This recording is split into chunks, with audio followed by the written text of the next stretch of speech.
Assalamualaikum warahmatullahi wabarakatuh. Alhamdulillahilladzi hadana lihada wa ma kunna linahtadiya laula an hadana Allah. Asyhadu an la ilaha illallah wahdahu la syarika lah wa asyhadu anna Muhammadan abduhu wa rasuluh. Allahumma shalli wa sallim wa barik ala hadzal nabiyil karim sayyidina wa nabiyyina wa habibina wa syafi'ina wa maulana Muhammad wa ala alihi wa sahbihi ajma'in. Qala Allah ta'ala a'udzu billahi minasyaitonir rajim wa zakkir fa inna dzikra tanfa'ul mu'minin. Shadaqallahul azim. Yang bermaksud dan berilah peringatan, sesungguhnya memberi ingat manusia tentang ilmu, memberi ingat manusia tentang matlamat daripada kehidupan di atas muka bumi, memberi ingat manusia tentang kemana lepas hidup di atas muka bumi ini banyak manfaatnya kepada orang-orang yang beriman kepada Allah Subhanahu wa taala. Muslimin dan muslimin rahimakumullah. Alhamdulillah, syukur kita kepada Allah Subhanahu wa taala kerana beri keizinan pada kita tengah hari ini, tengah hari Jumaat, untuk sama-sama kita datang awal ke rumah Allah, dan sementara kita menunggu masuknya salat fardu Jumaat dan khatib memperdengarkan khutbahnya. Jadi insya-Allah kita manfaatkan waktu ini untuk sama-sama kita mengingat di antara satu sama lain. Dan apa yang disebut oleh ulama fiqh, intazir ibadah huwa ibadah. Kamu menunggu waktu untuk melakukan ibadah, itu pun dianggap ibadah. Kita menunggu waktu untuk sembahyang Jumaat dan kita tunggu saja, tak Quran pun tak baca, kan, duduk saja, duduk tunggu saja, itu dianggap ibadah. Jadi para hadirin dan mati sekalian, jadi tengah hari ini saya nak bawa satu kisah yang berlaku kepada seorang pembantu kepada seorang ulama. Nama dia Musa bin Nuh. Musa bin Nuh ni dia bekerja dengan seorang ulama. Nama ulama ni Mubarak. Dan ulama ni pula dia ada anak dia yang merupakan wali Allah. Nama dia Abdullah bin Mubarak. Abdullah bin Mubarak ini tuan-tuan, anak bapa ni, bapa dia nama Abdullah, bapa dia nama Mubarak. Anak dia Abdullah bin Mubarak seorang wali Allah. Bapa tidak diiktiraf ataupun tidak disebut dalam mana-mana riwayat mengatakan wali Allah. Jadi kenapa ustaz anak wali Allah, pak tak wali Allah? Sebab iman ni satu benda tidak boleh diwarisi, satu perkara yang tidak boleh dipusakai. Kalau iman boleh diwarisi, tak jadi kafir isteri Nabi Nuh. Dan kalau iman boleh diwarisi, dan banyak kalau kita tengok Abu Lahab pun, dan Abu Lahab pun tak silap-silap dia beriman. Tapi iman ni satu benda yang berhubung kait dengan soal tarbiyah, dengan soal pendidikan, dengan soal keimanan, dengan soal mujahadah, pengorbanan di sisi Allah Subhanahu wa taala.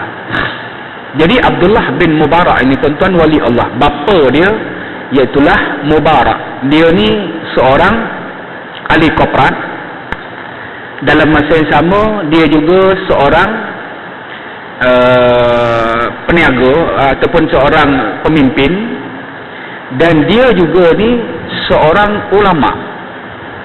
Makna dia siang hari dia pergi pejabat uruskan perniagaan dia, dan malam hari dia adakan kuliah maghrib, kuliah isyak, kuliah subuh. Dan dalam masa yang sama juga dia ni juga seorang amiril mukminin. Mana package dia tu lengkap.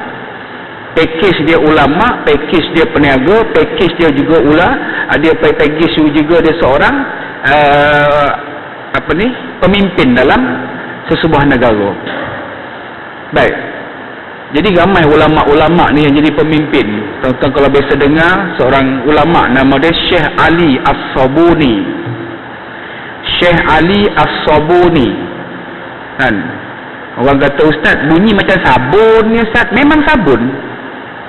Syekh Ali As-Sabuni ni, dia mewarisi perniagaan bapa dia. Perniagaan datuk dia. Datuk dia ni meniaga sabun. Sabun ni tuan-tuan bahasa Arab.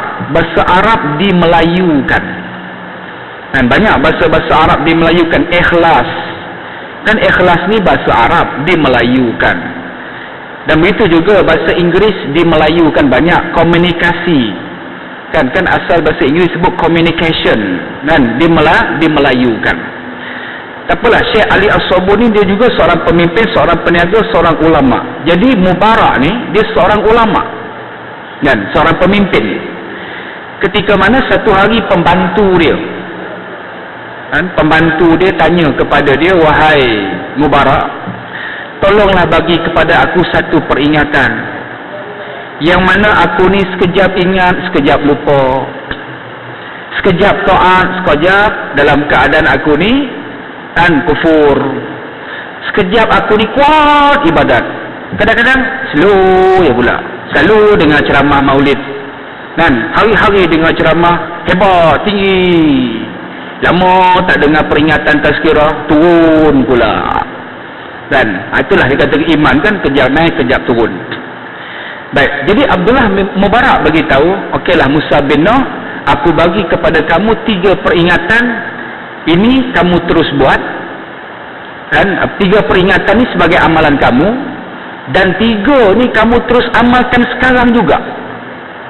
3 amalan, maknanya ada 6 lah. Dan 3 ni sebagai amalan kamu, dan 3 lagi ni kamu terus buatkan sekarang juga, mulai hari ni juga. Apa peringatan dia? Yang pertama kata Mubarak, wahai Musa bin Nuh, amalan kamu yang pertama sekali sebagai amalan kamu, hidup di atas dunia ni jangan rakus. Hidup di atas dunia ni jangan rakus. Sebab tu kes rakuslah bagaimana Nabi Adam alaihissalam, kerakusan Nabi Adam alaihissalam yang menyebabkan Allah Subhanahu wa taala persilakan dan Nabi Adam alaihissalam keluar. Yelah, walaupun ada orang kata dihalau keluar tak sedap, bahasa dihalau keluar tu kan, sebab ini Nabi tuan-tuan kan. Nabi Adam alaihissalam dipersilakan keluar. Kan ada riwayat mengatakan Nabi Adam alaihissalam bila mendekati saja, dekat saja tuan-tuan, Allah Taala sebutkan wala taqraba hadhihi syajarah, wala taqraba hadhihi syajarata fatakuna minaz zalimin. Allah Taala sebut dekat pun jangan. Kan kalau kamu dekat apatah lagi makan tuan-tuan, kalau dekat pun tak boleh. Dan contoh banyak ayat Quran sebutkan, dan kita tentang wala taqrabuz zina, jangan hampiri zina, hampir pun tak boleh, apatah lagi nak berzina. Kan wala taqrabur riba, jangan hampiri riba. Sebab tu kalau tuan-tuan tengok dalam kutubah wadak, ada ke kutubah wadak dekat masjid ni tuan? Kan kutubah wadak Nabi tu, yelah orang Melayu panggil kutubah widak lah. Kan kalau bahasa sebenarnya, bahasa yang tepat dia kutubah wadak. Dalam kutubah widak, tak apalah widak pun widak lah. Kan Nabi sebut apa? Naklah kamu tinggalkan segala jual beli yang ada unsur riba sekarang juga. Tuan-tuan, Nabi sebut bila? Kan setahun sebelum Nabi wafat. Makna dia tahun bila? Kan kita ambil lah tahun sebelum Nabi wafat. Katakanlah Nabi hijrah ke Madinah, satu hijrah tahun yang ke-9 hijrah. Nabi sebut tu tahun 9 hijrah. Sekarang dah berapa tuan? 1435 tahun Nabi sebut riba ni tinggalkan sekarang juga. Tu Nabi sebut di Jabal Uranah, di mana di Arafah ketika itu, ketika melaksanakan haji. Baik, tak apalah, itu nak ceritakan tentang bagaimana bab riba. Jadi makna dia hidup dia, jangan kamu hampiri riba. Ni dalam ayat disebut di atas dunia ni jangan kamu rakus. Makna dalam apa juga perkara di atas dunia ni, betul kita nak kaya tuan-tuan, tapi tak sampai kita ambil hak orang lain. Betul kita nak menjadi orang yang orang yang berjawatan tinggi seumpama dia, tapi tak sampai kita menipu orang, tak sampai kita buat benda yang haram lah dalam bahasa agama disebut. Sebab apa? Allah Ta'ala sebut kepada Nabi Adam, jangan rakus, tetapi disebabkan kerakusan Nabi Adam alaihi salam lah. Kalau kita tengok tuan, dekat ke pokok, satu kesalahan dah, makan buah larangan dalam syurga tu. Dan apa jadi pada Nabi Adam tuan? Tercabut pakaian dia.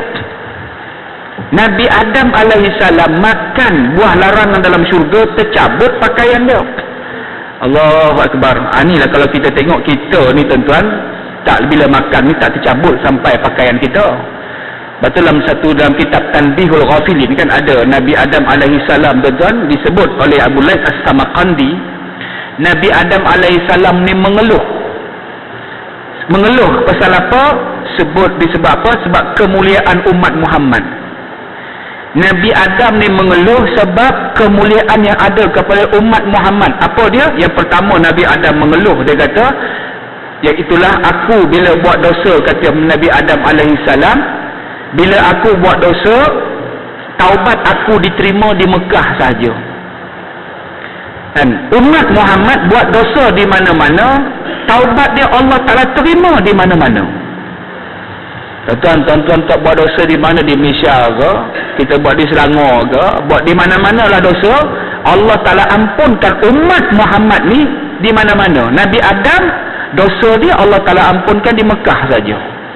Kan Nabi Adam riwayat menyebut, Nabi Adam bila dipersilakan keluar, Nabi Adam badan dia, pakaian dia tercabut, kemudian Nabi Adam AS tutup aurat dia, kemudian Nabi Adam tersesat ataupun dicampak sampai ke, riwayat mengatakan Sri Lanka, ada mengatakan India. Hawa tercampak di mana? Tercampak di Jeddah. Sampai hari ini ya tuan-tuan, kalau pergi umrah kan ada sesi lawatan pergi ke Jeddah. Jeddah tu bahasa Arab nama dia Jaddatun. Jaddatun tu maksud dia Jeddatun. Jaddatun maksud dia nenek. Kan? Kalau di Mekah tu adalah dekat belakang Hotel Intercontinental Darul Tauhid, bagi tuan-tuan yang biasa pergi umrah, kan belakang tu ada station bus dipanggil. Kan? Haram Madinah, Haram Madinah, Haram Madinah. Mekah Madinah, Mekah Madinah. Haram Riyadh, Haram Riyadh, Haram Riyadh. Mekah Riyadh, Mekah Riyadh, Mekah Riyadh. Kan? Mana lagi? Haram Taif, Haram Taif. Mekah Taif, Mekah Taif. Haram Jeddah, Haram Jeddah, Haram Jeddah. Mana dia? Haram Jeddah tu Mekah Jeddah, Mekah Jeddah. Orang Melayu ditambah pula Haram Jeddah, Haram Jeddah. Itu lain. Kan? Nak ceritakan bagaimana tu Jeddatun mana dia? Hawa. Ada riwayat lah, tapi riwayat ni tak berapa kuat mengatakan bagaimana jasad ataupun makam Hawa tu masih ada lagi di Jeddah. Baik, itu yang pertama Nabi Adam mengeluh. Yang kedua Nabi Adam mengeluh sebab mulianya umat Muhammad ni. Sebab apa? Aku bila buat silap, tercabut pakaian aku.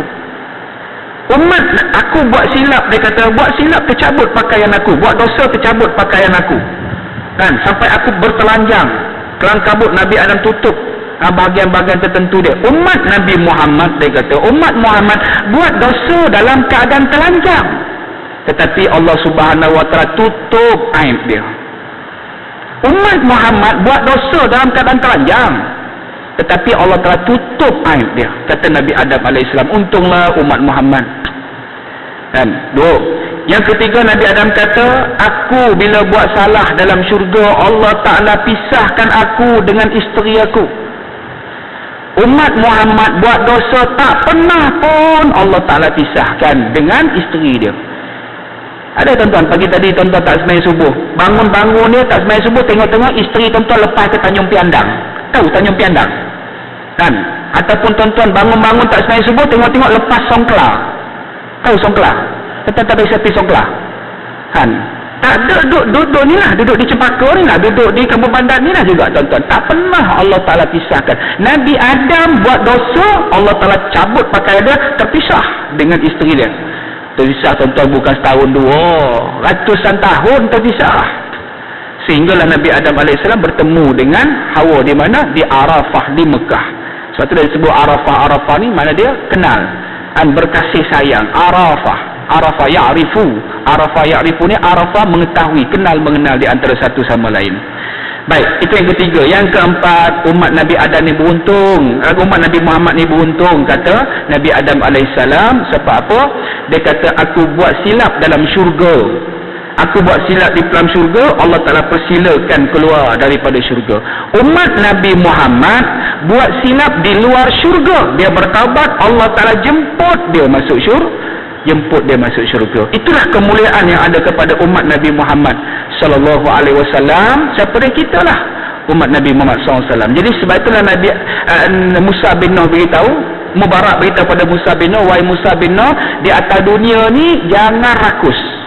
Sebab kerakusan Nabi Adam alaihissalam lah yang menyebabkan Allah Ta'ala persilakan dia keluar daripada syurga. Satu.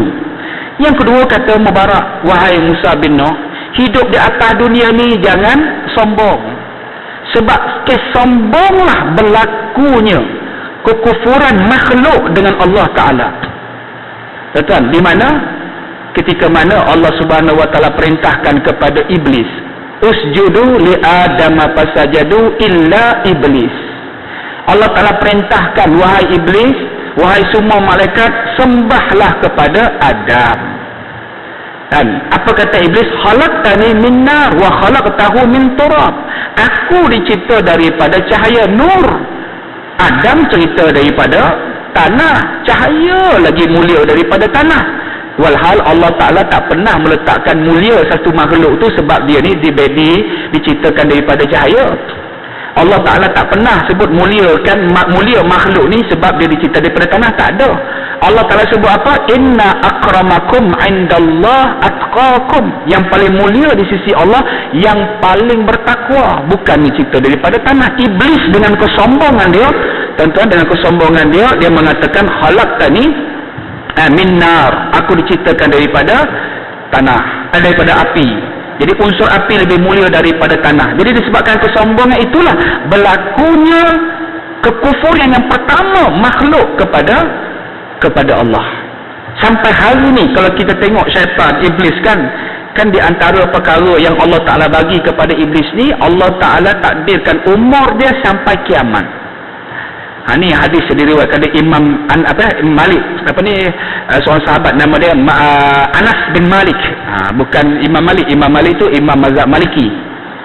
Anas bin Malik satu hari dia menceritakan bagaimana Nabi SAW bersabda, mafhum hadis ni, dia kata Allah Ta'ala telah offer kepada Nabi tiga bentuk tawaran ni yang berkaitan dengan umur. Yang pertama, Muhammad, aku bagi kepada kamu umur ni, kamu boleh hidup sampai bila-bila, sampai kamu tak mati-mati. Kan? Aku bagi kamu umur tak mati-mati. Kamu pilih antara tiga ni. Yang kedua, kata Anas bin Malik, Nabi di offer umur supaya hidup sampai kiamat. Kiamat saja kamu mati, Muhammad. Yang ketiga, Allah Ta'ala offer kepada Nabi, iaitulah umur ni Allah yang tentukan. Jadi akhirnya Nabi pilih mana, tuan-tuan? Semua tuan-tuan tahu jawapan dia. Nabi pilih umur dan Allah yang tentukan. Baik, saya nak tanya tuan-tuan. Tuan-tuan kalau bagi tiga pilihan ni, tuan-tuan nak umur yang mana satu? Tuan-tuan nak hidup selama-lamanya, tak mati-mati? Ataupun nak hidup sampai kiamat? Ataupun Allah yang tentukan? Agak-agak tuan-tuan nak yang mana? Tuan-tuan jangan nak berbohong lah. Semua nak yang satu pertama. Hidup sampai bila-bila, Ustaz. Banyak projek saya tak habis lagi ni, Ustaz. Kan? Banyak benda saya nak buat lagi. Ya. Kalau kita ada pilihan, tak. Nabi pilih. Biarlah Allah Ta'ala tentukan. Sebab apa? Yang pertama Nabi kata, kalau aku pilih yang pertama, umur aku sampai bila-bila tak mati-mati, bermakna aku menyamai Allah. Dan Allah Ta'ala la yamut. Allah Ta'ala ni tidak mati. Dan Allah Subhanahu Wa Ta'ala kekal selama-lama dia. Yang kekal ni Allah. Kalau aku hidup selama-lama, seolah-olah aku menyamai Allah. Kan? Sedangkan Allah Ta'ala sebut, dan wala tusyriku bihi syai'an, dan jangan kamu menyekutukan Allah dengan segala sesuatu. Tuan-tuan, Nabi tolak yang pertama. Yang kedua, dan kamu boleh pilih untuk hidup sampai kiamat. Nabi kata, kalau aku pilih hidup sampai kiamat, bermakna aku menyamai iblis. Yang hidup sampai kiamat ni iblis ya. Kan iblis minta pada Allah umur panjang sampai kiamat. Yang kedua, minta supaya aku nak ganggu sebanyak mana mungkin kan anak cucu Adam. Kan sebab itulah kalau kita tengok iblis ni, dia punya modus operandi dia kan, dia punya nak pujuk manusia ni macam mana dia boleh pujuk manusia. Daripada manusia suka benda tu, dia boleh pujuk rayu sehingga manusia tak suka, boleh buat maksiat. Contoh, ada satu kisah kan, seorang ulama Bani Israel, nama dia Barsisas, ada mengatakan Barsosis. Dia ni mendapat keseronokan ibadat 200 tahun. Ni Bani Israel. Bani Israel ni umur panjang, tuan-tuan. Dia bukan macam orang cepaka ni. Umur Bani Israel ni panjang-panjang. Umur zaman Nabi Musa ni panjang-panjang. Umur dia panjang. Dalam umur panjang, orang dia pun panjang-panjang kan. Dalam panjang, besar pula. Betul tuan-tuan, tuan-tuan baca dalam riwayat. Cerita tentang bagaimana Allah Ta'ala bagi mukjizat kepada Nabi Musa AS kan, tongkat dia. Selain daripada itu kan, Nabi Musa AS juga dia memiliki susuk badan yang besar. Dan juga Nabi Musa AS mempunyai kekuatan yang luar biasa. Tuan-tuan bisa dengarkan Nabi Musa biasa pelempang orang sekali kan, biasa backhand orang sekali kan. Backhand sekali, apa jadi kepada orang tersebut? Mati kan. Akhirnya Nabi Musa keluar daripada bumi Mesir, berjumpa dengan Nabi Allah Shu'aib, dan akhirnya berkahwin dengan anak Nabi Shu'aib. Nak ceritakan tubuh Nabi Musa ni kuat, gagah kan. Itu mukjizat yang Allah Ta'ala bagi kepada Nabi Musa, tongkat dia pula. Jadi riwayat yang saya baca lah tuan-tuan, dan riwayat yang saya baca bagaimana di zaman Nabi Musa dia, umat dia besar-besar. Ada riwayat mengatakan di zaman Nabi Musa nyamuk, tahu nyamuk sebesar ayam daging. Cuba tuan-tuan fikir, kalau nyamuk besar ayam daging, orang besar mana tuan-tuan? Ayam daging, saya selalu pergi pasar beli ayam tuan-tuan. Ayam ni paling ringan lah, yang kurih sikit lah kan. Ayam yang kurih, berapa dia berat kan? 1,600 gram, sekilo setengah lah. Dan itu paling ringan. Selalu dia memang 2,000 ataupun 200 ataupun 2 kilogram lebih. Itu ayam tuan-tuan. Itu umat Nabi Musa tu nyamuk sebesar ayam daging. Kalau nyamuk sebesar ayam daging, orang tuan-tuan tahu besar mana kan? Sampai hari ni bila kita tengok bagaimana hebatnya umat Nabi Musa ni, sampai hari ni kita tengok, tuan-tuan pergilah Mesir kan, Allah Ta'ala sebutkan fayassiru fil ardi fanzur kaifa kana aqibatul mukazzibin. Pergilah kamu melancong ke serata ceruk dunia ni, tengok kesan-kesan orang yang mendustakan ayat-ayat kami. Pergi Mesir, tengok piramid tuan-tuan. Piramid dia dengan menyusun batu-batu ya. Batu yang paling ringan. Ahli kaji sejarah purba daripada Belanda masa saya belajar di Mesir dulu kan, sekitar tahun 94 macam tu lah, dia buat kajian. Ahli kaji sejarah purba ni 6 bulan duduk di Mesir tu, buat kajian tentang piramid tu kan. Dia ambil alat penimbang tu, dia timbang batu yang menyusun jadi piramid tu kan, yang diambil daripada Aswan, jarak lebih kurang 1,000 kilometer. Batu tu yang paling ringan kata dia berat 2 tan. Batu tu dengan yang paling berat 5 tan lebih. Tuan-tuan, yang paling ringan 2 tan, yang paling berat 5 tan. Macam mana dia boleh mengangkat batu tuan?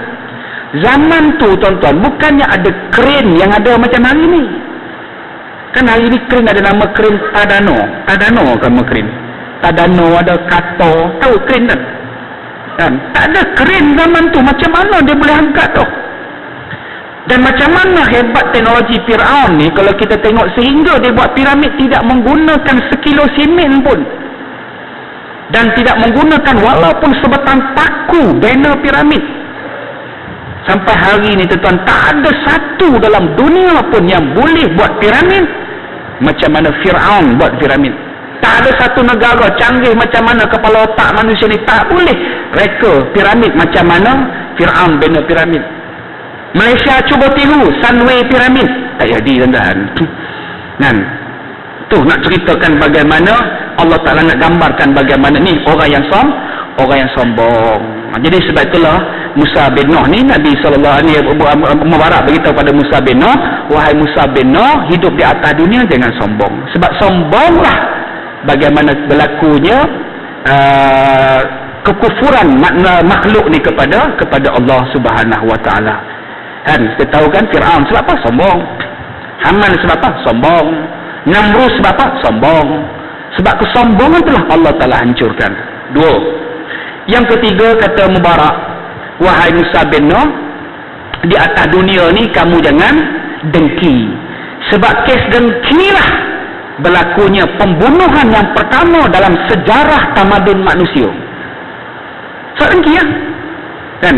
Bagaimana pembunuhan Qabil dan Habil? Sebab dengki. Sampai hari ni tuan-tuan, kes dengki ni tak berhenti. Sampai hari ni kes pembunuhan tak selesai lagi.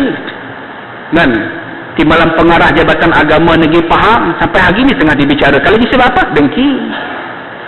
Dan nama manusia ni, dengki ni tuan-tuan memang ada. Dan kalau Nabi SAW pun didengki, kena dengki tuan-tuan, apatah lagi kita.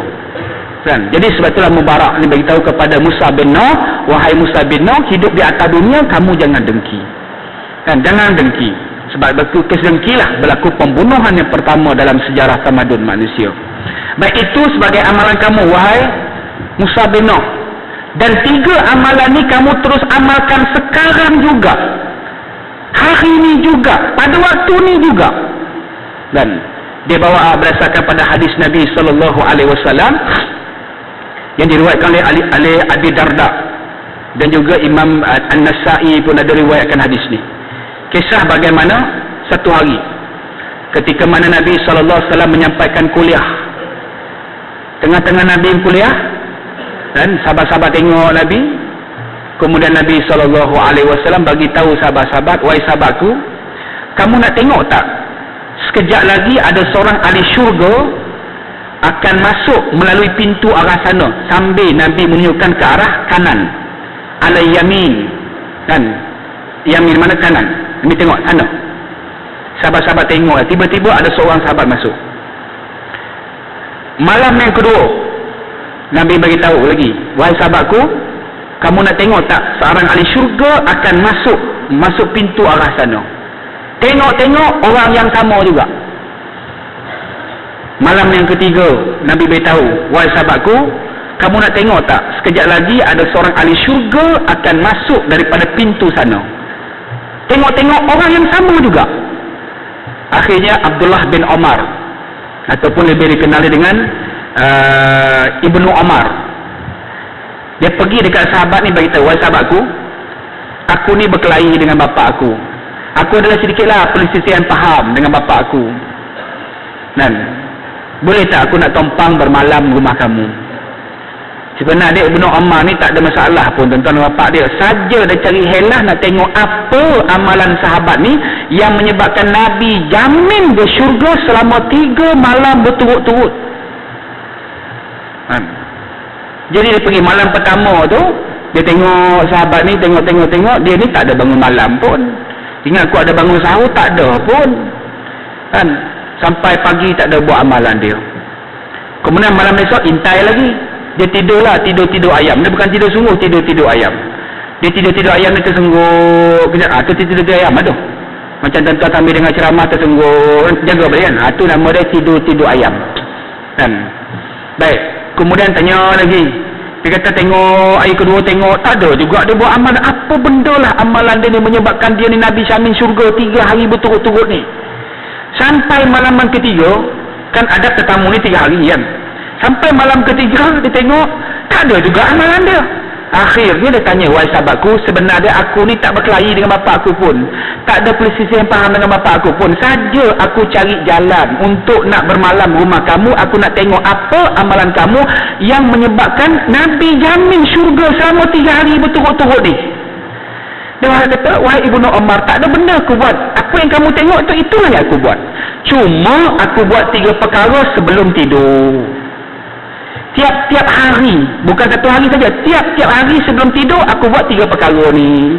3 perkara ni tuan-tuan, kata Abdullah bin Omar, kata Mubarak kepada Musa bin Nuh, kamu amalkan sekarang juga.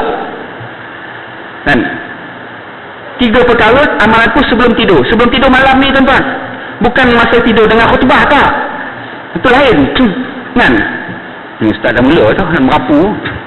Baik, apa dia? Yang pertama sekali dia kata, sebelum tidur wahai Ibnu Umar, aku maafkan semua kesalahan orang kepada diri aku. Tuan-tuan, kita kalau kita rasa orang buat salah dengan kita, kan, satu pejabat ke, kita nak pergi pejabat pun tak seronok. Tengok muka dia, aku tubing geram betul aku tengok muka, tak seronok dah. Maafkan semua kesalahan orang. Orang buat silap dengan kita, orang buat salah dengan kita, orang buat benda tak elok kepada kita, kita maafkan kesalahan dia. Bukan senang ni tuan-tuan. Satu, sebelum tidur aku buat hak tu. Yang kedua, sebelum tidur wahai Ibnu Umar, aku buat apa? Dia kata, aku tak berniat nak buat dengki kepada siapa-siapa. Besok aku nak buat dengki siapa tak ada ni. Kadang-kadang kita ni banyak dengki tuan. Dalam bab niaga kadang-kadang dengki. Kan kita beli bang, barang ni ada tak bang?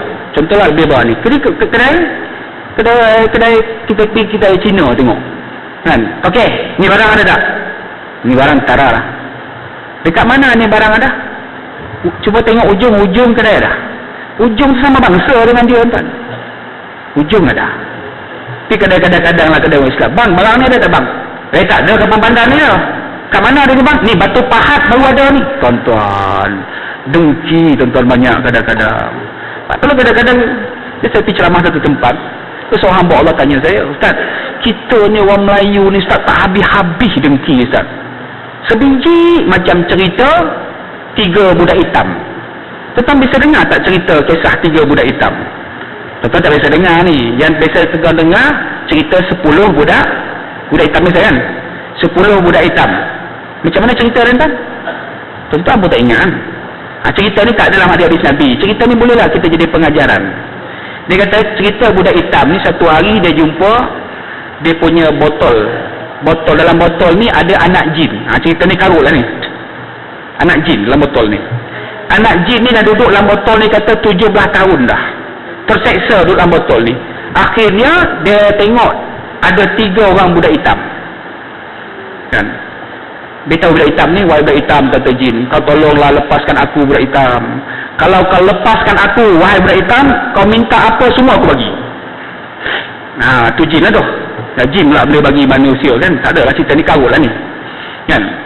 Baik. Dia kata, betul ke ni? Betul. Syarat kau lepaskan aku. Okey? Dilepaskanlah jin ni, jin pun keluar daripada botol. Okeylah, budak hitam A, B dan C. Okay, kamu nak apa wahai budak hitam A? Wahai jin, kau jadikan aku putih jin. Aku nak putih, aku dah hitam, aku nak jadi putih jin. Jin pun tiup. Putih budak hitam ni tuan. Okey, budak hitam B, kau nak apa pula? Wahai jin, kau jadikan aku lebih putih daripada A. Kan, kau jadikan aku lebih putih daripada A. Maka pada ketika itu jin pun tiup. Maka budak hitam B lebih putih daripada budak hitam A. Okey, kau yang C, kau nak apa pula? Wahai jin, aku nak lebih putih daripada A dan B. Jin kata syarat yang ketiga tak ada. Dia putih dengan putih lebih tak ada. Dia putih dengan lebih putih ya. Lebih tak ada. Ada tu macam mana? Kau kena minta yang lain. Okeylah kalau macam tu jin, kau hitamkan dua-dua A dan B di jin, kau putihkan aku jin. Nampak tuan-tuan? Kadang-kadang dengki. Ada tuan-tuan kan?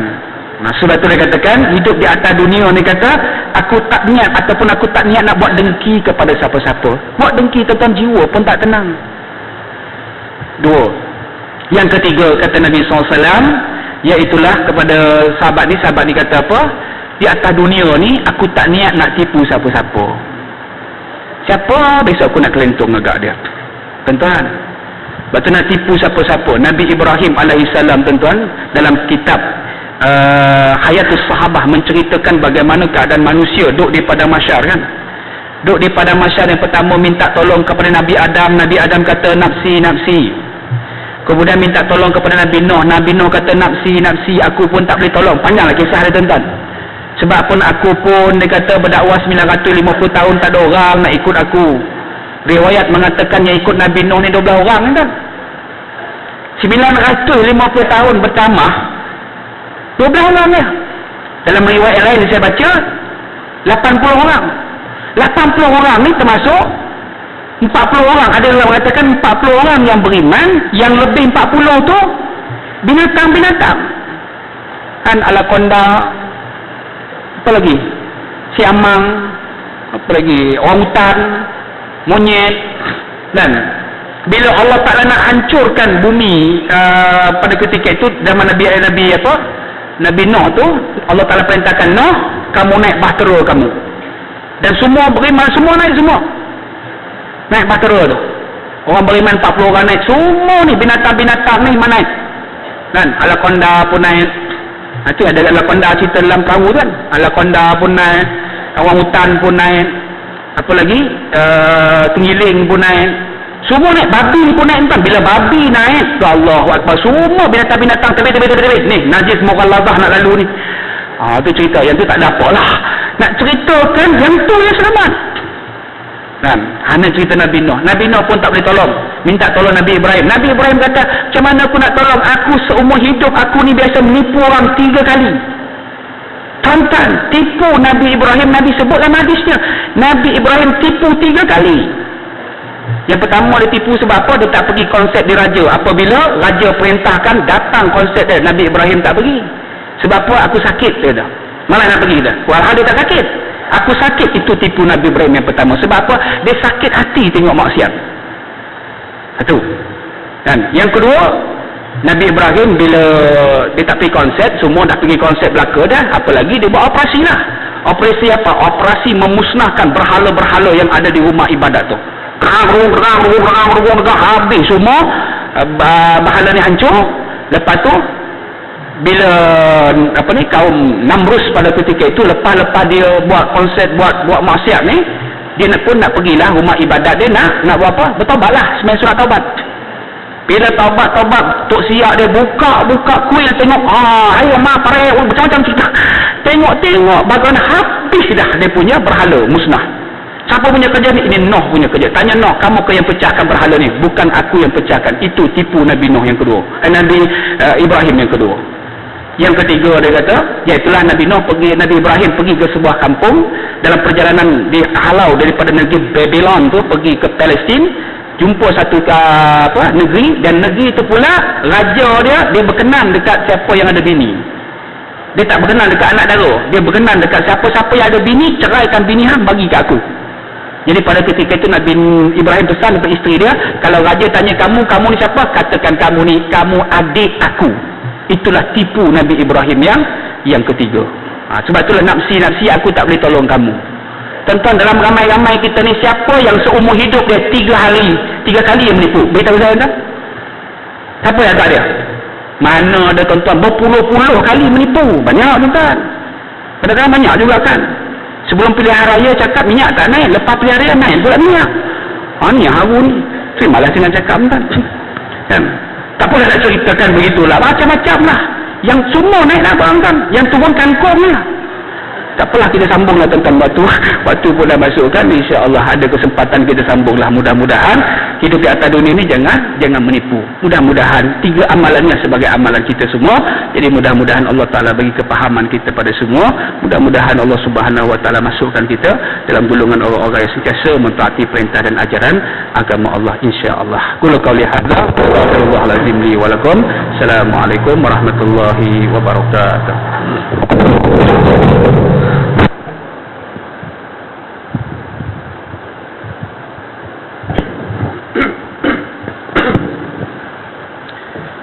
Alhamdulillahil qail wa laqad ba'athna fi kulli ummah rasulan an i'budullaha wa tajtanibut taghut. Ashhadu an la ilaha illallah wahdahu la sharika lah wa ashhadu anna Muhammadan 'abduhu wa rasuluh. Allahumma shalli wa sallim wa barik ala hadzal nabiyil karim سيدنا ونبينا وحبيبنا وشفيعنا ومولانا محمد وعلى آله وأصحابه ومن تبعهم بإحسان إلى يوم الدين. أما بعد، فيا عباد الله اتقوا الله، أوصيكم ونفسي بتقوى الله، فقد فاز المتقون. قال الله تعالى: يا أيها الذين آمنوا اتقوا الله حق تقاته ولا تموتن إلا وأنتم مسلمون. Sidang hadirin, sidang Jumaat tetamu Allah yang dirahmati sekalian, hati berpesan kepada diri sendiri dan mewasiatkan kepada seluruh kaum muslimin, marilah sama-sama kita meningkatkan ketakwaan, amalan kita, amal soleh kita, ibadat kita kepada Allah Subhanahu wa taala dengan sebenar-benar takwa, dengan sebenar-benar amalan, dengan sebenar-benar ibadat. Kerana dengan takwa, amal dan ibadat inilah yang menentukan sama ada berjaya atau gagalnya kita dalam dunia hari ini, yang menjadi ujian kepada kita semua. Kaum muslimin yang dirahmati Allah sekalian, kita masih berada pada bulan Rabiul Awal. Hari ini 22 Rabiul Awal. Di seluruh pelosok tanah air negara kita, sama ada di peringkat negeri, di peringkat daerah, di peringkat kampung, atau di mana-mana tempat, masih lagi tidak henti-henti mengadakan sambutan memperingati hari kelahiran baginda Nabi sallallahu alaihi wasallam. Yang khatib ingin ingatkan, sambutan mengingati Nabi bukanlah hanya kita adakan pada bulan Rabiul Awal semata-mata, atau beristilah yang lainnya bukan kita saja adakan secara bermusim sahaja. Tetapi ingatan kepada Nabi sallallahu alaihi wasallam hendaklah kita adakan sepanjang hari. Hendaklah kita adakan setiap waktu. Kita mengingat kepada baginda Nabi sallallahu alaihi wasallam. Jadi kita hari ini mengingati Nabi sallallahu alaihi wasallam, seorang manusia yang agung. Apa kita punya reaksi tentang bila sebut Muhammad sallallahu alaihi wasallam? Apa pandangan manusia bila sebut Nabi? Rasa macam tidak ada apa-apa. Di manakah kecintaan umat ini kepada Nabi sallallahu alaihi wasallam? Oleh itu, perlunya kita mengadakan sambutan memperingati hari kelahiran Nabi.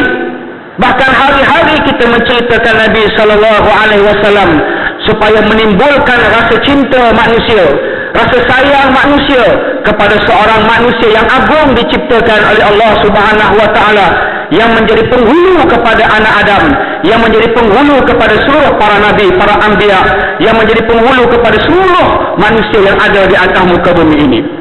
Oleh itu kita digalakkan untuk memperbanyakkan selawat kita kepada baginda Nabi sallallahu alaihi wasallam, sebagaimana yang dititah disabdakan oleh baginda Nabi sallallahu alaihi wasallam.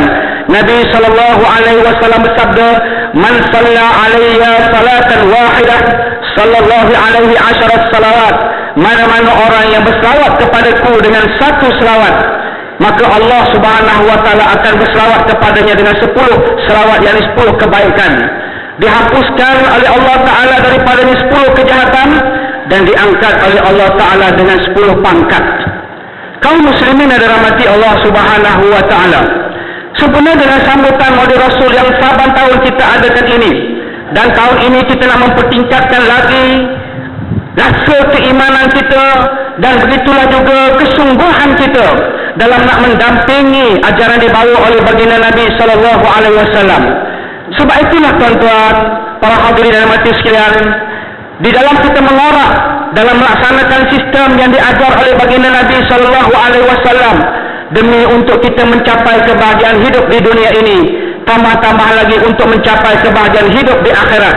Kerana Nabi sallallahu alaihi wasallam jarak dengan kita, dengan tarikh kewafatan Nabi terlalu jauh, 1435 tahun yang lalu. Ini merupakan satu jarak yang lama, yang semestinya memberi kesan yang besar sekiranya kita tidak mengambil satu tindakan yang penuh hikmah dalam menghayati tata cara hidup perjuangan baginda Nabi sallallahu alaihi wasallam, khususnya kepada generasi yang akan datang. Sekiranya umat Islam mau berjaya dan menjadi ikutan kepada dunia, maka wajiblah mengembalikan sistem dan ajaran baginda Nabi SAW di dalam setiap aspek kehidupan, bukan hanya ditulis di dalam kitab-kitab untuk dijadikan bahan bacaan semata-mata. Oleh itu, perkasakanlah kembali peranan ulama sebagai pewaris Nabi. Peranan ulama yang bukan hanya jadi pak sanggup, pak turut kepada pemimpin semata-mata, tetapi ulama yang dijadikan pembimbing dalam nak menggerakkan kerja amal ma'ruf dan nahi mungkar, dan titik beratkan juga pengajian agama di semua peringkat dengan menekankan semua ajaran baginda Nabi SAW yang meliputi setiap aspek kehidupan agar berkuburnya pahaman sekularisme yang memisahkan di antara agama dengan kehidupan dunia. Oleh itu, perangilah segala bentuk maksiat yang agar suasana negara yang penuh dengan jenayah dan kerosakan moral dan akhlak dapat dibendung. Jadikanlah sambutan Maulid Rasul pada tahun ini sebagai langkah ke arah kecemerlangan dalam aspek kehidupan dengan memastikan segala ajaran baginda Nabi SAW dapat dilaksanakan satu demi satu, bukan ianya dijadikan acara tahunan sekadar melepas batuk di tangguh. Kaum muslimin dan hadirin sekalian, Allah Ta'ala berfirman dalam surah An-Nur ayat yang kedua, A'udzubillahi minasyaitonir rajim, Az-zaniyatu waz-zani fajlidu kulla wahidin minhuma mi'atal jaldah, yang bermaksud penzina perempuan dan juga penzina lelaki. Hendaklah sebat tiap-tiap seorang dari keduanya dengan 100 kali sebatan, dan janganlah kamu dipengaruhi oleh perasaan belas kasihan terhadap kedua-duanya dan menjalankan hukum dalam menjalankan hukum Allah. Jika benar kamu beriman kepada Allah dan hari kiamat, dan naklah disaksikan hukuman seksa tersebut dikenalkan kepada mereka oleh sekumpulan orang-orang yang beriman di kalangan kamu. Kesan negatif akibat tidak menghayati sistem yang dibawa oleh baginda SAW menyebabkan rasa kasih kepada Nabi SAW makin lama makin kurang. Pelaksanaan terhadap sistem Islam semakin lantang dipersoalkan, malahan keyakinan umat Islam terhadap hukuman yang telah ditentukan oleh Allah semakin lama semakin hilang. Jika Nabi SAW dilahirkan dalam suasana jahiliyah akibat terlalu lama manusia dengan zaman itu terpisah daripada Nabi dan juga wahyu, maka pada hari ini suasana itu dinamakan jahiliyah moden kembali berlaku akibat umat Islam tidak menghiraukan lagi wahyu Allah, yakni Al-Quranul Karim yang dibawa oleh baginda Nabi SAW.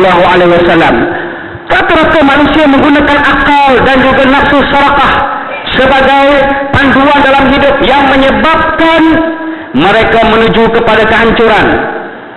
Ketika dunia memandang hina kepada kita, iaitulah dalam menyelesaikan isu liwat yang tak henti-henti dan juga isu yang melibatkan perbuangan anak, bunuh bayi yang tidak berdosa, yang kebanyakan ini akibat daripada perbuatan zina yang berluas-luasan. Semua masalah ini, sidang hadirin sekalian, sebenarnya mempunyai jalan penyelesaian sekiranya kita mengambil sistem Islam sebagai obat paling mujarab dalam menyembuhkan penyakit masyarakat. Ingat bahawa hukuman terhadap kesalahan di dunia wajib dikenakan hukuman tersebut yang telah ditetapkan oleh Allah supaya pesalah diampunkan dosa serta tidak lagi diseksa di akhirat nanti. Sudah tiba masanya peraturan perundangan syariat diperkasakan, bukan hanya bergerak di bawah tempurung sekularisme yang sempit dan juga sesat. Tunjukkanlah kepada dunia bagaimana hebatnya cara hidup sistem yang dibawa oleh baginda Nabi SAW dengan kita melaksanakan segalanya dalam kehidupan seharian. Jangan biarkan dunia bertanya di manakah hebatnya Nabi Muhammad dan Islam yang dibawa oleh umat Islam sendiri, sedangkan umat Islam menunjukkan cara hidup yang bertentangan dengan apa yang diajar oleh baginda Nabi SAW. Kita wajib menjadikan Muslim diingatkan sebagai idola dalam ikutan terbaik begitulah juga dalam diri kita, anak cucu kita semua, supaya mereka tidak lagi mendewa-dewakan artis, tidak lagi memuliakan ahli sukan dan sebagainya. Barulah kita dapat hidup dalam suasana aman dan tenteram. Kepada media-media masa, peramal media masa seperti TV, radio, akhbar, berubah ke arah membentuk masyarakat, bukan berperanan untuk merosakkan masyarakat. Jangan berperanan sebagaimana Yahudi dan Kristian yang sentiasa menunggu memerangi umat Islam dalam berbagai keadaan, di antaranya dengan cara menggalakkan hubungan bebas sehingganya berluasnya perzinaan. Sistem politik pula, kepada yang berkuasa, janganlah mengingat bagaimana kuasa yang Allah Taala tentukan beri kepada kamu sebagai bahan untuk mengaut segala keuntungan, mengerjah segala ruang yang ada. Tetapi ingatlah, ini merupakan amanah yang Allah Subhanahu wa taala berikan kepada kamu. Ideologi-ideologi yang bertentangan dengan Islam makin lama makin banyak tersebar di atas nama Islam, seperti Islam liberal dan berbagai-bagai lagi. Dan begitulah juga dengan penggunaan dadah dan yang sedang meluas, arak dan seumpama dia. Dari segi pendidikan, dengan memastikan penjajahan terhadap sistem pendidikan lebih berkiblatkan barat, naklah dikurangkan pengajian, naklah pengajian agama ditekankan. Dan begitulah juga dengan hiburan-hiburan yang melampau, yang menyebabkan umat Islam hanyut dengan hiburan yang melalaikan sehinggalah jauh daripada petunjuk Allah Ta'ala. Oleh itu, mari sama-sama sempurna dengan sambutan Maulid Rasul ini. Dan kita adakan ini di semua peringkat. Masih lagi suasana kita mengingat Nabi SAW yang menjadi syafaat kepada kita semua nanti.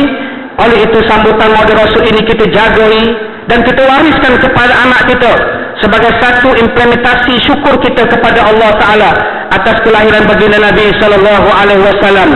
Jasa beliau dan juga pembelaan beliau terhadap umatnya di dunia sampai di akhirat tentunya tidak cukup dengan kita membuat peringatan Maulid Rasul, tetapi harus kita meneladani akhlak yang mulia baginda Nabi SAW. Pendek kata, kelahiran Nabi SAW, dia menjadi rahmat kepada sekalian alam yang sudah semestinya kita semua bergura. Mari sama-sama kita menafaatkan sambutan Maulid Rasul SAW. Yang pertama, kita memperbanyakkan selawat kepada baginda Nabi SAW. Yang kedua, sama-sama kita menjaga pusaka yang ditinggalkan oleh baginda Nabi SAW. Bukan wang yang berjuta-juta, tetapi pusaka yang Nabi tinggalkan, Al-Quran dan As-Sunnah. Janganlah kita mempertikaikan apa juga yang telah Allah telah putuskan daripada Al-Quran dan telah Nabi nyatakan dalam hadis Nabi SAW. Dan jadikanlah kita suri contoh teladan dalam nak meladani sunnah baginda Nabi SAW. Dan marilah sama-sama kita memperbanyakkan membaca sirah Nabi SAW. Moga-moga sambutan yang kita adakan pada tahun ini dan melahirkan kita sepanjang tahun kecintaan kepada baginda Nabi SAW. Sama-sama kita buktikan dalam amalan kita buktikan bahawa kita adalah penyambung ajaran baginda Nabi SAW dan dakwah Nabi. Bahawa sama-samalah kita di bawah kepimpinan Nabi SAW, kerana tidak ada ketaatan yang mutlak, melainkan hanyalah ketaatan kepada Allah dan juga ketaatan kepada Rasul. A'udzubillahi minasyaitonirrajim. Laqad kana lakum fi Rasulillah uswatun hasanah liman kana yarjullah wal yawmil akhir wa dzakarallaha katsira. Yang bermaksud sesungguhnya adalah bagi kamu contoh ikutan yang terbaik daripada Rasulullah sallallahu alaihi wasallam, iaitulah bagi orang yang sentiasa mengharapkan redha Allah Subhanahu wa taala di dunia dan di akhirat dan mengingati Allah sebanyak-banyaknya. Barakallahu li wa lakum bil Qur'anil azim wa nafa'ani wa iyyakum min al-ayati wa dzikril hakim wa taqabbalanni wa minkum tilawatahu innahu was-sami'ul 'alim. Aqulu qawli hadha wa astaghfirullahal azim li wa lakum wa lisa'iril muslimina wal muslimat wal mu'minina wal mu'minat fastaghfiruhu fa ya fawzan mustaghfirin wa ya najata ta'ibin. Bismillahirrahmanirrahim. Allahumma inna nas'aluka bi hurmati hadzal yawmil mubarak an takshfa 'anna qurbatana wa an taghfir lana dhunubana wa an tarzuqna min haythu la nahtasib. الحمد لله الذي جعلنا من المسلمين ورزقنا من الطيبات. أشهد أن لا إله إلا الله وحده لا شريك له وأشهد أن محمدا عبده ورسوله. اللهم صل وسلم وبارك على سيد المرسلين وعلى آله وصحبه والتابعين والتابعين لهم بإحسان إلى يوم الدين. أما بعد، فيا عباد الله، أوصيكم ونفسي بتقوى الله فقد فاز المتقون. قال الله تعالى: إن الله وملائكته يصلون على النبي يا أيها الذين آمنوا صلوا عليه وسلموا تسليما. اللهم صل وسلم على سيد المرسلين وارض الله عن أصحابه وقرابته وأزواجه وذريته أجمعين. اللهم اغفر للمسلمين والمسلمات والمؤمنين والمؤمنات الأحياء منهم والأموات إنك سميع قريب مجيب الدعوات ويا قاضي الحاجات. اللهم إنا نسألك وتوسلك إليك بالنبيك الأمين، ونسألك بأسمائك الحسنى وصفاتك العظمى أن تحفظ بعين عناية ربانية وبهز الوقات الصمدانية جلالك المعظم سلطان سلامة سلطان شريف الدين إدريس الحاج ابن المرحوم سلطان صالح الدين عبد العزيز الحاج. اللهم أعز الإسلام والمسلمين وأذل الشرك والمشركين والنفاق والمنافقين والظلمة الظالمين وانصر هؤلاء أعداء إلى أعد. اللهم انصر إخواننا والمجاهدين في العراق. اللهم انصر إخواننا والمجاهدين في مصر. اللهم انصر إخواننا والمجاهدين في سوريا. اللهم انصر إخواننا والمجاهدين في لبنان. اللهم انصر إخواننا والمجاهدين في فلسطين. اللهم انصر إخواننا والمجاهدين في الفلبين. اللهم انصر إخواننا والمجاهدين في إندونيسيا. اللهم انصر إخواننا والمجاهدين في تايلاند. اللهم انصر إخواننا والمجاهدين في ماليزيا. اللهم انصر إخواننا والمجاهدين في كل مكان وكل زمان. ربنا هب لنا من أزواجنا وذرياتنا قرة أعين واجعلنا للمتقين إماما.